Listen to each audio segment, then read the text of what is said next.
Frédéric, permettez que je vous accueille amicalement. Pourquoi est-ce qu'on a l'impression aujourd'hui que le combat du professeur Jean Baïbek ne vise pas directement le président Biya? Est-ce que vous comprenez ce choix? Oui, mais c'est un choix sincère. Nous avons essayé de vous parler un peu de ce monsieur, Paul Biya, notre président de la République. Je peux encore le répéter que c'est grâce à lui que l'UPC voit le jour. C'est le président Biya qui a libéré les derniers UPCistes qui étaient dans les geôles, à Mantoum, à Tchouliré, à Messamena, à la BMM de Yaoundé, à la prison de Douala, Nouvelle. C'est Biya qui a libéré ces derniers UPCistes qui avaient dedans plus de 20 ans de prison, qui ne voyaient que la lumière de l'électricité comme nous sommes en train de vivre celle-ci. Ils ne voyaient plus le soleil dans leur vie. C'est grâce à Paul Biya que ces UPCistes ont retrouvé leur liberté. Donc on ne peut pas quand même oublier ces gestes-là. Mais pour le moment, il est candidat. Non, il n'a pas encore déclaré qu'il est candidat. C'est son parti qui veut le pousser à être candidat. Il n'a pas encore déclaré qu'il est candidat. Vous souhaiteriez qu'il ne soit pas candidat? Non, il est libre de l'être. Pourquoi pas? Il est libre d'être candidat. Mais que ses collaborateurs, les sociaux du PC, de présenter son candidat. C'est tout. Est-ce que c'est eux qui font qu'il y ait Yamtimba aujourd'hui et que Bapolipo soutienne le président Paul Biya et qu'il y a une autre tendance à gauche et à droite? Est-ce que c'est les partisans du président Biya qui créent toutes ces candidatures? Mais je vous ai dit tantôt ici que la France a infiltré l'UPC en y mettant des faux UPCistes.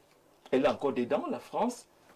Elle est partie, la France est partie pour rester, elle est là. Elle est encore là? Oui, elle est là, elle est omniprésente. Tous ses intérêts sont là. Tous ses intérêts sont là. Pourtant, elle est en train de présenter ses excuses aujourd'hui. À qui? À l'UPC certainement. Peut-être qu'on n'a pas encore tout le rapport qui a été déposé à la présidence. Moi je ne l'ai pas encore lu ce rapport. J'entends seulement. Ils ont présenté au président de la République, pas à l'UPC. Voilà, ils n'ont jamais présenté cette affaire à l'UPC, qui est même partie prenante, acteur de la chose. On ne l'invite pas. On ne sait pas pourquoi. Alors, le téléspectateur demandait tout à l'heure que oui, Jean Baïbek est candidat, mais un candidat, quelle est son implantation nationale? Vous venez d'Akonolinga, lui vient du nord-ouest. Est-ce que c'est suffisant pour illustrer la présence sur le territoire national de l'Union des populations du Cameroun? Parce qu'il ne s'agit pas personnellement du professeur Jean Baïbek.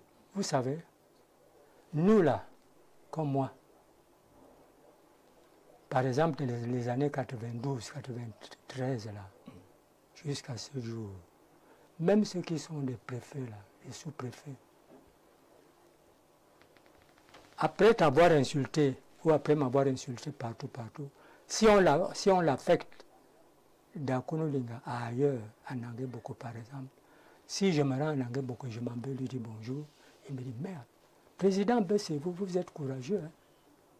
Mais mon père était UPCiste. Ouais. Voilà, hein, ce préfet qui me dit mon père était UPCiste, mais continuez la lutte. On est derrière vous, on vous soutient. Mais on est obligé de faire le jeu qu'on mène là.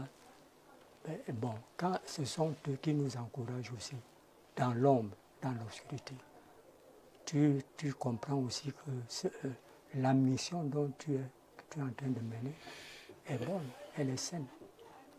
Oui. Qu'on laisse également maintenant à l'UPC le temps de gouverner aussi le Cameroun, c'est ça que vous dites? C'est ça. Qu'on nous laisse aller aux élections.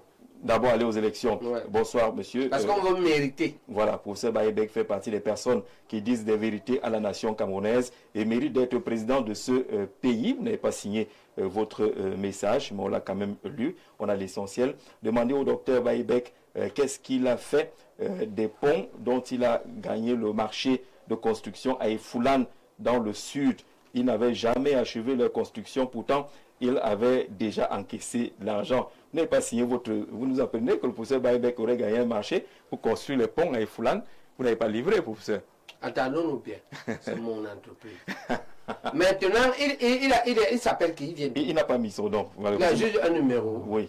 Alors, c'est tant pis pour ce maître d'ouvrage, d'accord? D'abord, sur 3 ponts. La première chose à remarquer que, oui, Bélébé est capable d'avoir une entreprise qui construit des ponts. Sur les 3, j'en ai livré 2. Au 3e, j'ai livré les 2 curés. C'est les petits ponts, hein, pour pas aussi être la grosse tête. Les petits ponts. Voilà. J'ai monté les 2 curés. Pour faire le tablier, le maire s'est assis. Le maire? Oui, il s'est assis sur les décomptes. L'affaire est au minimum. Tant pis pour lui. Parce que j'ai tout essayé. D'accord? Je ne sais pas si le RDPC va encore investir les balais. Parce que je vais donner le dossier là en côté. Pour ce qu'il fait. Tant pis pour lui. Et il a eu, c'est-à-dire qu'il a eu la malchance d'avoir affaire à un entrepreneur qui ne rigole pas. Mon entreprise est petite, mais il a un département du contentieux redoutable. Quand tu m'attaques, tu me trouves, on verra. Donc vous dites, vous avez réalisé 2 sur 3. J'ai livré 2. Le problème, c'est le maire. Oui. Alors qu'il est assis sur les décomptes des 2, jusqu'aujourd'hui, il n'a pas payé. Oui. Vous n'avez pas payé? L'affaire au minimum. Comme les gens parlent, parce que Méon avait commencé ça ici. Je l'ai laissé. D'accord? Comme ça gangrène et comme... Moi, je suis un gars clair. Hein? Parce que j'ai la déformation. Moi, je suis chirurgien. Je vis de mon métier.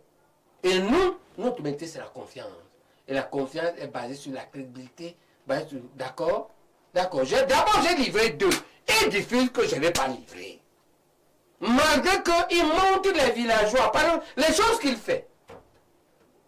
Dans les calculs, je prévois que le coffrage va se faire avec le bois. On est à quelque chose près de l'équateur. Il y a beaucoup de bois. Il y a du bois. Je vais vous parler de bois à Yaoundé pour faire le coffrage là-bas. Je demande aux villageois, je prévois que, comme on est dans le truc IMO, c'est que intensité de main-d'œuvre. On utilise la main-d'œuvre locale. Pour scier le bois, ils veulent pas scier le bois. Ok. Je vais prendre un scieur à Yaoundé, on scie le bois.